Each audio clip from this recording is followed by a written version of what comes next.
ইউনূসের সারা পৃথিবীতে এমন এনকোয়ারি শুরু হবে ও কোথায় কি করেছে না করেছে, এগুলো আস্তে আস্তে আস্তে আস্তে, শোনেন, পতন যখন হবে তখন একটু ভয়ঙ্কর লেভেলের হবে। এইটা একটা ভয়ঙ্কর বিস্ফোরা এবং এইটাকে রিমুভ করতে হবে। আমি আপনাদেরকে আজকে একটা চাঞ্চল্যকর তথ্য দেই। তথ্যটা আমি লোকটার নাম আমার যে ব্যাগের ভিতর আমার নোট করা ছিল, তো যাক, নাম না বলেও আমি প্রশ্ন বলতে পারি। সেটা হচ্ছে আমার একটা সূত্র আমাকে হঠাৎ করে ফোন করে, এবং আমি আসলে আননোন মানুষের ফোন এগুলো আমি সাধারণত রিসিভ করি না যদি আমার স্ট্রং রেফারেন্স না থাকে। তো আমাকে আমার একটা ইউরোপিয়ান সোর্স আমাকে বলল যে তোমার সাথে একজন একটু দেখা করতে চায় সেন্ট্রাল লন্ডনে, তুমি একটু তার সাথে মিট করো এতটা সময়। আমি তখন মাত্র ভারত থেকে ফিরেছি, এটা 2 দিন আগের ঘটনা। আমি সেন্ট্রাল লন্ডনে, আমার এই কথাটার সাথে ওই যে তুলসী গ্যাবার্ড এগুলো আমি কিভাবে আনছি আপনি একটু দেখবেন, একটা একটা করে একটু বুঝতে হবে। তো আমি তখন যাই মিট করতে যাওয়ার পরে আমার এই সোর্সটা আমাকে একটা লম্বা সময় আমাকে কিছু ব্রিফ করে। সেটা হচ্ছে যে বাংলাদেশে কি হচ্ছে, কি হতে যাচ্ছে, প্ল্যানটা কি হতে পারে, কারা কারা পেছনে কাজ করছে, অনেকগুলো তথ্য আমাকে দেয়। এর মধ্যে একটা চাঞ্চল্যকর অনেকগুলো তথ্য যেগুলো আমি এখানে শেয়ার করব না, এগুলো আমার শেয়ার করবার প্রয়োজনও নেই। একটা তথ্য আমি যেটা পাবলিক করব সেটা হচ্ছে ইউক্রেনে যে অস্ত্রগুলো সাপ্লাই দেওয়া হয়েছিল ওই সময়টাতে, তার একটা বড় অংশ আমি ঠিক বলবো না, একটা অংশ প্রায় 10,000-এর মতো অস্ত্র, কালাশনিকভ, অটোমেটিক কিছু রাইফেল, AK-47, এগুলো মায়ানমার হয়ে বাংলাদেশে ঢোকে। বাংলাদেশের একটা এমবেসি, মাথা রাখতে হবে যে এটা একটু বলে রাখা ভালো যে ভারত এমবেসি না, মানে ইন্ডিয়ান এমবেসি না, অনেকে হয়তো বা ভাববে। ইন্ডিয়া ছাড়া বাংলাদেশের আরেকটা এমবেসি আমার একটা সোর্সকে এই ব্যাপারে পরিষ্কারভাবে জানিয়ে দেয়। এই অস্ত্রটা ঢোকে হচ্ছে আফটার দ্য ইলেকশন।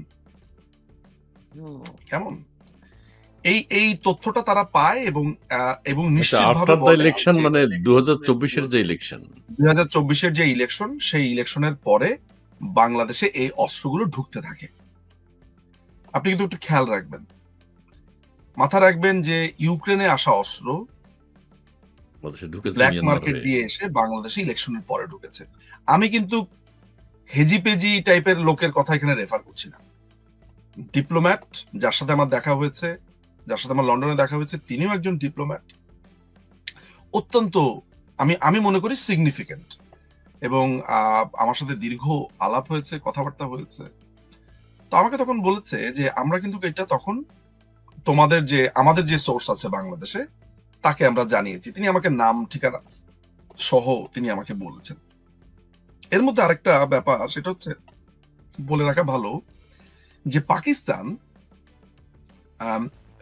একটা লম্বা সময় ধরে বাংলাদেশের বিভিন্ন প্রকিউরমেন্টে তারা টেন্ডার সাবমিট করত।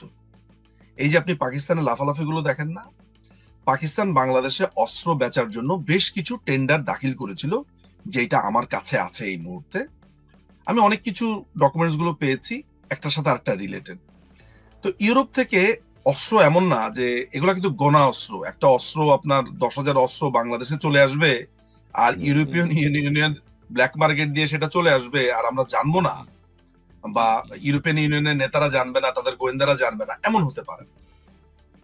ফলে এই কথাটা আপনাকে আমি কেন বললাম, মানে পরবর্তী সময় বাংলাদেশ সরকার কি পদক্ষেপ নিয়েছে সেই আলোচনাতে আমি আপনার সাথে এখানে যাচ্ছি না, সেটা আলাদা বিবেচনা। বাংলাদেশ সরকার সেটা কিভাবে দেখেছে, কিভাবে ঠেকানোর চেষ্টা করেছে, এটা আরেকটা লম্বা হিস্টোরি। চেষ্টা করেছে, পেরেছেও। তখনকার সরকার কি জানতো? তখনকার সরকারের কাছে এই খবরটা গিয়েছিল, সরকার এটার জন্য সিরিয়াসলি মুভ করেছে। আর এরপরে কি হয়েছে সেটা নিয়ে আমি আলোচনাটাতে যাব না, আসলে নানান কারণে আমি যাব না, স্ট্র্যাটেজি কারণে আমি যাব না।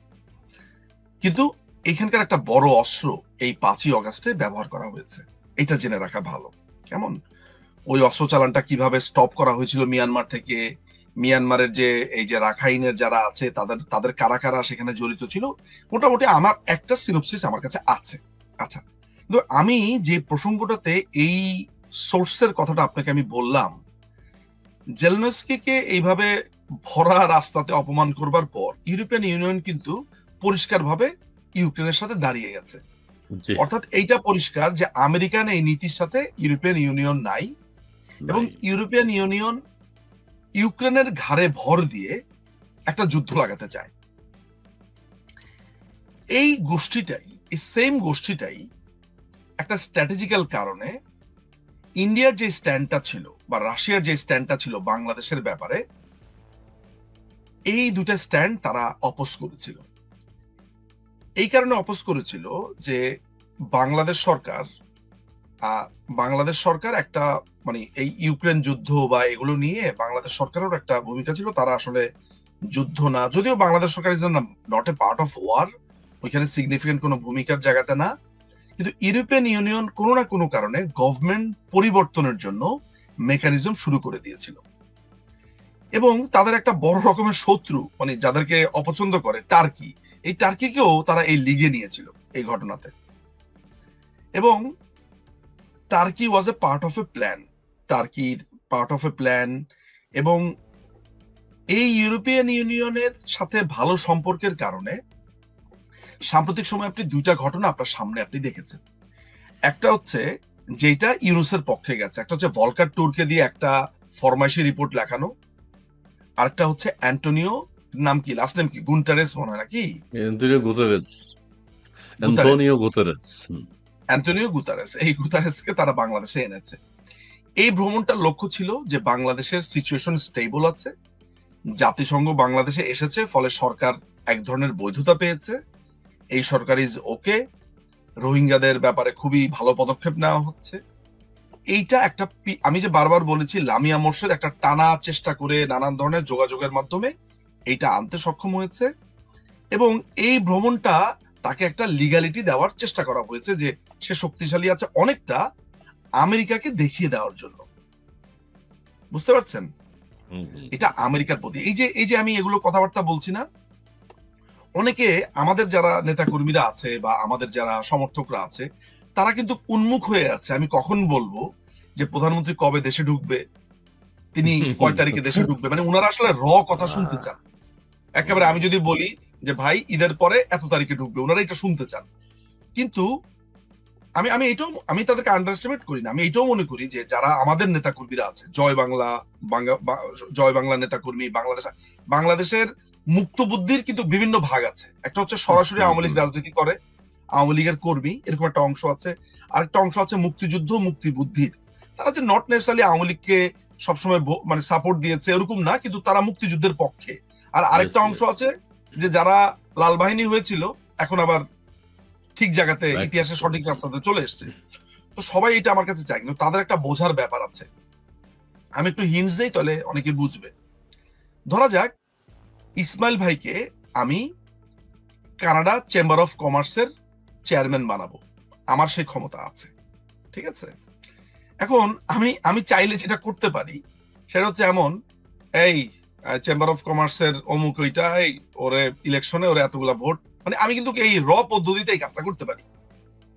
কিন্তু আমি যেহেতু একজন পরিচিত মানুষ, আমার সমাজে একটা অবস্থান আছে, এটা একটা রেকর্ডে থেকে যাবে। ফলে আমি যেটা করেছি, আমি খন্দকার ইসমাইল ভাইয়ের আশেপাশের অনেকগুলো এলাকা রেকি করে আমি একটা করে ওই জায়গাগুলো এমন ভাবে করেছি যেন অ্যাপারেন্টলি পুরো ব্যাপারটা যে উনি ওই জায়গাতেই বসবেন, কিন্তু সবকিছু ঠিক থাকে। তো এই যে জঙ্গিবাদ বাংলাদেশে মাথাচাড়া দিয়েছে, যারা জঙ্গিবাদ বিরোধী রাষ্ট্ররা আছে বিভিন্ন দেশে সারা পৃথিবীর, তারা এটা বুঝতে পেরেছে যে ওই যে হিরোশিমাতে বোমা ফালানোর পরে এটা আমরা কি করলাম, তো দেখা যাচ্ছে যে একবারে ভয়ঙ্কর জায়গাতে এই দেশকে, এবং এখানে অনেকগুলো দেশ এমন ভাবে ক্ষতিগ্রস্ত হয়েছে যেই দেশের সাথে আবার ইন্টার রিলেটেড ভাবে পশ্চিমাদের যথেষ্ট শক্তির ব্যাপার স্যাপার আছে, তাদের ব্যালেন্সের ব্যাপার স্যাপার আছে। ফলে আমি কি তাহলে এটা বোঝানোর চেষ্টা করলাম যে মাননীয় প্রধানমন্ত্রীকে এইভাবে দেশে আনা বা এইভাবে আবার বাংলাদেশ আওয়ামী লীগ, না, ব্যাপারটা হচ্ছে খুবই ন্যাচারাল ওয়েতেই হবে, কিন্তু সাধারণ মানুষ যেভাবে ভাবে কাজটা ওইভাবে হয় না। আসলে পরিষ্কার ভাবে আমেরিকার তুলসী গ্যাবার্ড যা বলার বলে দিয়েছে। আপনি বাংলাদেশের ইতিহাসে যেই রাষ্ট্রটিকে তলাবিহীন ঝুড়ি বলেছিল কিসিঞ্জার, আজকে তাদের প্রধান একজন নিরাপত্তার প্রধান, গোয়েন্দা প্রধান, তিনি আজকে এসে ইন্টারভিউর ভিতরে একটা বড় অংশ বাংলাদেশকে নিয়ে বলছেন, এবং তিনি যা বলেছেন এটা হচ্ছে এমন যে বাংলাদেশ জঙ্গিবাদের দিকে প্রবলভাবে ধাবিত হয়েছে। আর কিছু যারা বুদ্ধিমান তারা বুঝে ফেলবে আমেরিকার অবস্থানটা কি।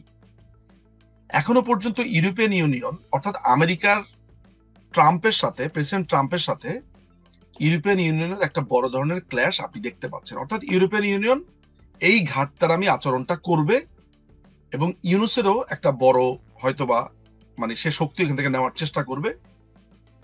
কিন্তু ইভেন্চুয়ালি সোভিয়েত, তারপরে ইন্দো অ্যান্ড মার্কিন, এই তিনটা শক্তি কিন্তু এখন খুবই একসাথে একই বলয়ে আছে।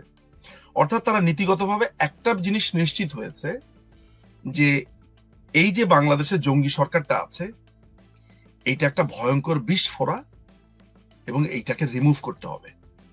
এইটা রিমুভ করার মানে কি এইটা যে বাংলাদেশ আওয়ামী লীগকে এসে এখানে বলবে যে বাংলাদেশ আওয়ামী লীগ এখানে থাকবে? No, it's not like that.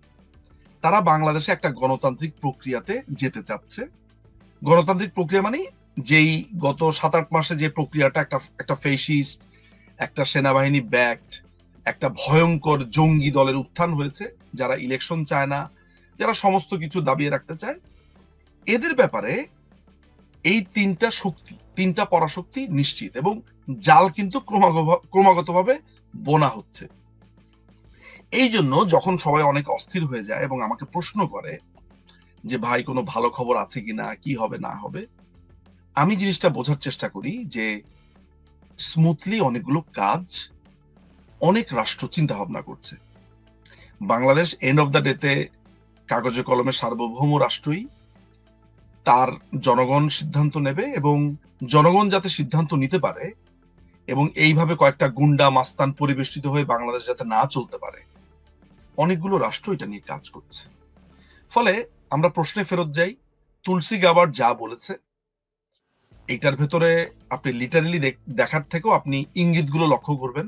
অর্থাৎ বাংলাদেশ কি এটা উনি বলে দিয়েছেন অলরেডি, এবং বাংলাদেশের ব্যাপারে যারা যারা চিন্তা করছে তাদেরকেও আপনি দেখতে পেয়েছেন 16ই মার্চ 17ই মার্চের যে বৈঠকগুলো হয়েছে সেখানে। বাংলাদেশের তরফ থেকে যেই প্রতিবাদটা গেছে এই দখলদার বাহিনী থেকে, সেটা শেয়ার দিয়েছে কে? France embassy. আচ্ছা, ফ্রান্স এমবেসি বাংলাদেশ সরকারের একটা রিজয়েন্ডার শেয়ার দিবে এই কেরানি শফিকের বা ইউনুসের, এটা আমার কাছে অবিশ্বাস্য। এটা আনপ্রেসিডেন্টেড একটা ঘটনা। অন্তত পক্ষে আমার এই বয়সে এসে বাংলাদেশ কেন্দ্রিক ডিপ্লোমেসি আমি এখন পর্যন্ত যা দেখেছি, এইটা আমার কাছে খুবই আনপ্রেসিডেন্টেড। যেইটা আমি লক্ষ্য করতাম পিটার হাস থাকাকালীন সময় তারা এটা করত। আপনি মানে অপরাধী তার পায়ের চিহ্ন ফেলে যায়, এই ঘটনাটা না ঘটালে কিন্তু আপনি অনেক কিছু যোগ বিয়োগ করতে আপনার একটু কঠিন হতো। ফলে আমি আমার কথার সামারিটা হচ্ছে এমন যে মার্কিনীরা এই সরকার থাকবে না, এই ইউনুস গভর্নমেন্ট থাকবে না, একে উপড়ে ফেলা হবে। এবং ইউনুসের সারা পৃথিবীতে এমন এনকোয়ারি শুরু হবে, ও কোথায় কি করেছে না করেছে এগুলো আস্তে আস্তে আস্তে আস্তে শোনেন, পতন যখন হবে তখন একটু ভয়ঙ্কর লেভেলের হবে। কারণ তারা যা করেছে 5ই অগস্ট পর থেকে এখন পর্যন্ত সেটা ভয়ঙ্কর। আপনি জানেন যে যে ডিপ্লোম্যাটটার সাথে আমি যে সেন্ট্রাল লন্ডনের মিটিংটার কথা বলেছি, উনার কিন্তু বাংলাদেশের, ধরেন বাংলাদেশে কি হলো না হলো সেটা তাদের অন্য জায়গাতে কনসার্নের ব্যাপার, মৌলবাদের দিক থেকে ইন্টারেস্টের জায়গা, কিন্তু বঙ্গবন্ধুর বাড়ি অ্যাটাক করা, মুক্তিযুদ্ধকে অ্যাটাক করা, এগুলো উনার আসার কথা ছিল না। কিন্তু আমি তাকে দেখলাম যে that man was so sorry. এগুলো দেখে সে বলেছে যে এই বাড়িতে আমি নিজে গেছি, এই বাড়িতে আমার সিগনেচারও আছে ওই খাতার মধ্যে, এবং এটা একটা ভয়ঙ্কর ব্যাপার যে তোমাদের দেশে বলে যে পলিটিক্যাল ক্ল্যাশ হতে পারে, পলিটিক্যাল ক্ল্যাশ হবে, কিন্তু তোমাদের দেশে একটা অদ্ভুত ব্যাপার হচ্ছে মানে একটা অংশ এই ইতিহাসকেও রেসপেক্ট করে না, তারা কাউকে রেসপেক্ট করে না, অর্থাৎ তাদের অনুসরণীয় কোনো ব্যক্তিত্ব নাই। এই জন্য তারা আইডেন্টিটি লেস, আইডেন্টিটি ক্রাইসিসে ভোগে। আমি একটা লম্বা আলোচনা করেছি, আমার ধারণা যারা বোঝার তারা বুঝবে। এক ভদ্রলোক আপনার লিখেছেন জর্জ সরোজ সবকিছু করছে, হি ইজ রাইট। যে ভদ্রলোক লিখছেন তাহাজুল ইসলাম, তিনি সঠিক কথা লিখেছে। জর্জ সরোসের ছেলে এই যে অ্যালেক্স সরোস, এই লোকটি একটা হিউজ পরিমাণ ফান্ডিং এখানে করেছে। এখানে মাথায় রাখতে হবে একক ব্যক্তি এখানে জড়িত না। এবং আমার সোর্স আমাকে পরিষ্কারভাবে একটা কথা বলেছে, সেটা হচ্ছে 2023 সালের এপ্রিলের পরে মাহফুজ, আসিফ, নাহিদ এই তিনজন দোহাতে যায়। দোহা থেকে তারা মুভ করে হচ্ছে পাকিস্তানের করাচিতে। এবং আমাকে আরেকটা তথ্য দিয়েছে, যেটা আমি ফার্দার এনকোয়ারি করছি বলে আসলে আমি এটা নিয়ে লেখালেখি করিনি। তার দাবি মতে আজমি যে আছে, এই যে গোলাম আজমের ছেলে আজমি, আজমি কিন্তু পুরোটা সময় যে বলা হচ্ছে যে সে বন্দী ছিল, এইটা উনি আমার কাছে ডিনাই করেন। উনি বলে যে no, it's not true. Azmi একটা লম্বা সময় বাইরে ছিল, একটা সময় সে করাচিতে ছিল। তার কিছু আমাকে শেষ কিছু সোর্স কিছু ইনফরমেশন দিয়েছে, আমি এটা ভেরিফাই করছি, ওইটা নিয়ে আমি কথাবার্তা এখন বলবো না। তো আমি এখন যতটুকু বলেছি ধরে নিতে হবে এটা একটা ইনফরমেশনই, আমি ফর্মালি কিছু বলিনি। কিন্তু এখানে আমি একটা কথা বলি শুধু, আজমি সম্পর্কে, ব্রিগেডিয়ার আজমি সম্পর্কে, যে কর্নেল হাসিন আছেন, তিনি বলেছেন যে ওই যে আয়নাঘর যখন উদ্বোধন হলো তখন তিনি, হাসিন সাহেব বলেছেন যে আজমি সাহেব তো বিরিয়ানি খেয়েছেন বা কিছু একটা খেয়েছেন, উনি সবসময় উনি এসি রুমে ছিলেন। এইটা কিভাবে হলো? তার মানে ঘটনা একটু জটিল সম্ভবত। আজমি সাহেব বিরিয়ানি খেয়েছেন, কাচ্চি খেয়েছেন বা কিছু একটা, মাঝে মধ্যেই কাচ্চি খেতেন, আর এসি রুমে তিনি ছিলেন। তিনি আয়না ঘরের কি বুঝবেন? এইটা এইটা এইটা নিশ্চিত থাকা যেতে পারে যে তার যে কান্না, তার যে ফেক কান্না, এগুলো কোনোটাই সত্যি না। হাসিনের ব্যাপারেও আসছি আমি, হাসিনের ব্যাপারেও আসলে দর্শকদের একটু জানার প্রয়োজন। বাট তার আগে এইটা ক্লিয়ার করে নেওয়া উচিত যে এই জায়গাটাতে, এবং এই যে আমরা শুনেছি যে এলজিবিটি যারা আছে, এলজিবিটি তাদেরকে নানানভাবে ফান্ডিং করা হয়েছে। দেখুন, মানে আপনাকে একটা জিনিস বুঝতে হবে, বাংলাদেশ আওয়ামী লীগের শাসন আমলে মুক্তবুদ্ধি, মুক্তিযুদ্ধ, প্রগতিশীলতার একটা চর্চা ছিল। আমি ব্যক্তিগতভাবে সবসময় মনে করতাম যে একজন ট্রান্সজেন্ডার বলেন, একজন ভিন্ন সেক্সুয়াল ওরিয়েন্টেশনের ব্যক্তি বলেন না কেন, এগুলাকে আমি ব্যক্তিগতভাবে একটু দেখার চেষ্টা করতাম এইভাবে, মানবিকভাবে, যে স্বাভাবিক আমরা, যদিও ওইটাও স্বাভাবিক, একজন মানুষ যদি মানে ভিন্ন সেক্সুয়াল ওরিয়েন্টেশনের হয়, পশ্চিমা দেশে ওইটাই স্বাভাবিক, আমরাই বরঞ্চ ওটাকে অস্বাভাবিক মনে করি। আমি দেখার চেষ্টা করতাম পশ্চিমের চোখ দিয়ে। এবং এই যে হোচিমিন ইসলাম নামটা নিতেই হয়, এরা নানান সময় যখন বিপদ আপদে পড়তো, এদেরকে যখন মোল্লারা নানান রকমের কথাবার্তা বলতো, আমার তখন খারাপ লাগতো। আমার কাছে মনে হচ্ছে যে না, এদেরও এইভাবে তাদের উপরে অ্যাটাক, এগুলো অনুচিত। এই মানুষগুলো ভাবা যায় টাকা খেয়ে দেশে একটা অস্থিতিশীল পরিবেশ তৈরি করেছিল। এবং এই যে আসিফ মাহতাব উৎস নামে যে ছেলেটার কথা আপনি প্রায় শোনেন, যে আপনার ট্রান্সজেন্ডার শরীফা নিয়ে কথাবার্তা বলছে, ও ওদের পেরোলে ছিল, এটা আপনি জানেন? এটা জানেন না। ইন্টারেস্টিং ব্যাপার হচ্ছে, মানে গোয়েন্দা জালটা একটা বড় একটা ব্যাপার, যে এত হাত ঘুরে অনেককে দিয়ে কাজ করানো হয়, যে ও যে আসলে কার জালে হয়ে কাজ করছে, একটা সময় সে মনে করবে যে আমি মনে সঠিক কাজটাই করছি। ধরা যাক উৎস এই ব্যাপারটা নিয়ে কেন সরব হলো, সে চিন্তা করছে যে আমি ইসলামের পক্ষে বলছি, এই করছি সেই করছি, তো তাকে তো উস্কে দেওয়ার লোক আছে, এই যে সে বিভিন্ন সেমিনার সিম্পোজিয়াম নানান ভাবে করেছে, এগুলোর তো লোক আছে, তাকে প্রমোট করার লোক আছে। তাকে যারা এসে ওই খোঁচাচ্ছে যে আপনি একটু বলেন, তারা কার হয়ে কাজ করে, আবার তাদেরকে যে খোঁচাচ্ছে তারা কাজ হয়ে কাজ করে, ফলে এটা একটা লম্বা লেয়ার আছে। এবং আসলে হয় কি, ওই যখন একটু বেশি মানুষ জেনে যায় বা অনেক কিছু সম্মুখীন হয়, তখন এমন একটা অবস্থা হয় কোনটা ছেড়ে কোনটা বলবো, এবং তখন এই পৃথিবীটাকে এমন ভাবে দেখার অবস্থা তৈরি হয় যে আসলে যা দেখি তাই বুঝি, মনে হয় যে এটা অমুক করাচ্ছে তমুক করাচ্ছে। আমার লাইফে আমি এমন সব অভিজ্ঞতার সম্মুখীন হয়েছি গত 7-8 মাস ধরে, যে এখন যদি ফেসবুকে আপনি হিরো আলম বারবার ফিরে আসছে বা জায়েদ খানকে বারবার দেখানো হচ্ছে, এই দুজন কেন বারবার ফিরে এই স্ক্রিন দখল করছে, এই যে বারবার আমাদের নিউজ ফিডে ওরা দুজন আসছে, কেন আসছে? এইটাও ভাবার একটা ব্যাপার। বিশ্বাস করেন, ফেসবুক জানে কোন দেশে কাকে কখন কোনটা নিয়ে ব্যস্ত রাখতে হবে। ইউটিউব জানে কোনটা কখন কাকে ট্রেন্ডিং করতে হবে। এগুলো প্রত্যেকটা জিনিস একটা গভীর ক্ষমতাশালী লোকদের একটা হাতের অংশ। বিশ্বাস করেন ইসমাইল ভাই, আমার এই আজকের বক্তব্যটা অনেকের কাছে ডিফারেন্ট লাগতে পারে, মনে হতে পারে, অনেকে আমার যেহেতু আমাকে মনে করে যে নিঝুম ভাই আসলে ফালতু কথা বলার লোক না, উনি বুঝেই কথা বলে, এটা এটা এটা আমার শত্রুরাও মনে করে। ফলে আমি যে কথাগুলো বলছি আমি তো বুঝে বলছি।